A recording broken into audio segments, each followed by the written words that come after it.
70억 달러 규모 세계에서 가장 비싼 자동차를 생산하는 롤스로이스. 그런데 이 회사는 교육을 받지 못한 채 빈곤 속에서 자란 소년이 설립했습니다.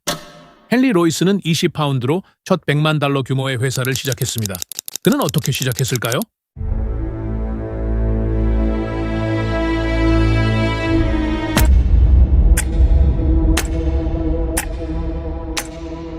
(1863년) 영국 중부 알트레스트에서 가난한 밀러의 아들로 태어난 헨리 로이스. 그의 아버지는 밀가루 사업을 했지만 사업에 실패하고 채무로 빚을 갚지 못해 법정에 서기도 했죠.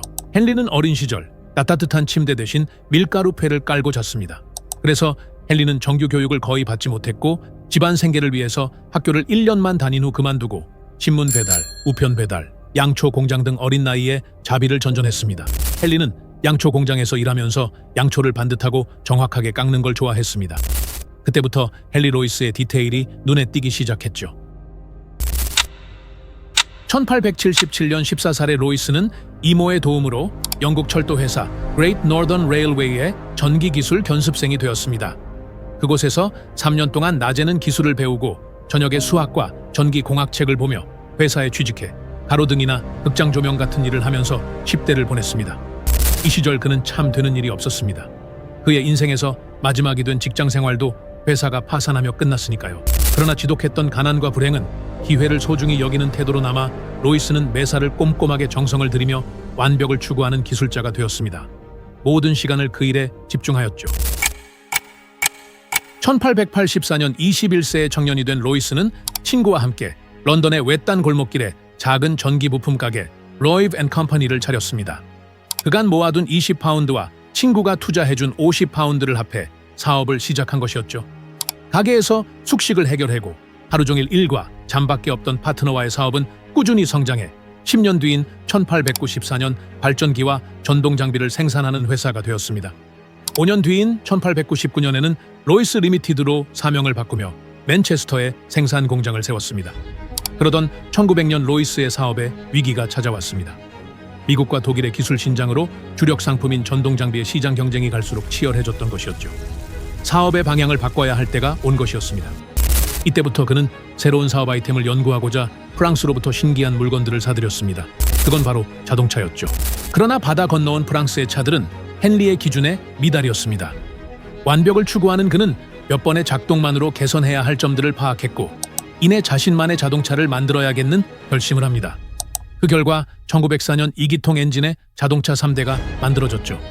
로이스는 자신이 만든 자동차들에 자신의 이름 로이스라고 지었으며 그중 한 대는 50파운드로 자신과 함께 사업을 시작한 친구 에른스트에게 선물했고 또 한 대는 로이스 리미티드의 임원 중 한 명인 에드먼드에게 팔았습니다. 이후 에드먼드는 런던에서 자동차를 수입하는 친구에게 이 차를 자랑했는데 그 친구의 이름은 찰스 롤스였죠.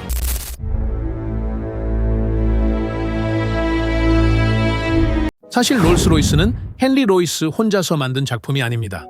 찰스 롤스라는 사업 파트너와 함께 만들었죠. 찰스 롤스는 1877년 영국의 부유한 귀족 집안의 막내 아들로 태어났습니다. 그의 아버지는 초대 남작이었고 어머니는 9대에 걸친 남작 가문의 딸이었죠. 헨리 로이스와는 정반대로 금수저로 태어났습니다. 1904년 5월 4일 27세의 찰스 롤스와 섬세한 기술을 가진 41세의 헨리 로이스가 만났습니다. 헨리 로이스의 2기통 자동차에 찰스 롤스는 감탄했습니다. 품질과 완성도, 내구성은 프랑스에서 수입해온 자동차보다 훌륭했죠. 그때 찰스는 헨리에게 제안합니다. 당신이 만들 수 있는 모든 자동차를 제가 구입하겠습니다. 나와 계약하시죠. 로이스는 최고의 자동차를 만들 수 있는 생산시설과 기술이 있었지만 마땅한 판로가 없었고 롤스는 고급 자동차를 판매할 영업 능력과 자본이 있었지만 전량 수입에 의존해야 했습니다. 서로는 상호 보완적이었죠. 로이스는 패기 넘치는 롤스의 제안을 흔쾌히 받아들였고 이것은 그해 12월 브랜드를 롤스로이스로 하자는 합의로 이어졌습니다. 같은 시기 롤스는 2기통 로이스를 파리살롱에 소개하며 롤스로이스의 시작을 세상에 알렸습니다. 1906년 역사적인 만남 2년 뒤인 계약에 머물지 않기로 한 두 사람은 새로운 사업체 롤스로이스 리미티드를 설립하며 사업을 본격화했습니다. 그리고 같은 해 롤스로이스를 세계 최고의 자동차 제작사로 인정받게 한 모델 실버 고스트가 개발되었죠. 비가 내리는 당시 영국의 도로 사정에 실버 고스트가 도전한 위험 요소가 많은 주행 테스트에도 성공적으로 주행을 마쳤습니다. 극악의 주행 테스트를 통과한 실버 고스트는 여세를 몰아 유럽의 여러 경주에 참가해 우수한 성적을 거뒀습니다. 이러한 성과들은 단지 롤스로이스가 우수한 자동차를 만든다는 명성을 얻은 것에 머무르는 게 아니었습니다. 자동차는 원래 고장이 많고 시끄러운 기계라는 당시 사람들의 인식을 바꿔놓은 것이기도 했습니다. 1926년까지 7,874대가 생산된 실버 고스트는 오늘날 남아있는 것들도 현재 주행이 가능하다고 합니다. 자동차 역사에 길이 남을 역작이죠.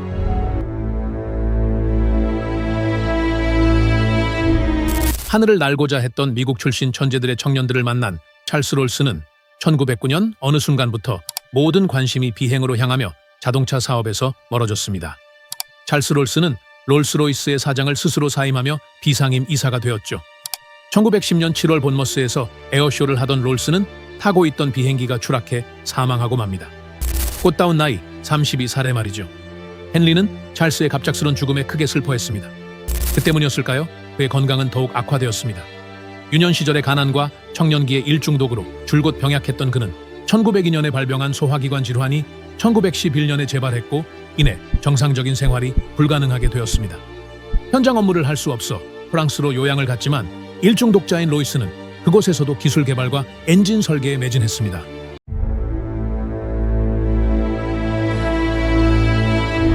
(3년) 뒤인 1914년 1차 세계대전이 발발했습니다. 영국 정부는 롤스로이스사에 항공 엔진 개발을 요청했고 실버 고스트 엔진은 곧장 전투기의 심장이 되어 전장을 누볐습니다.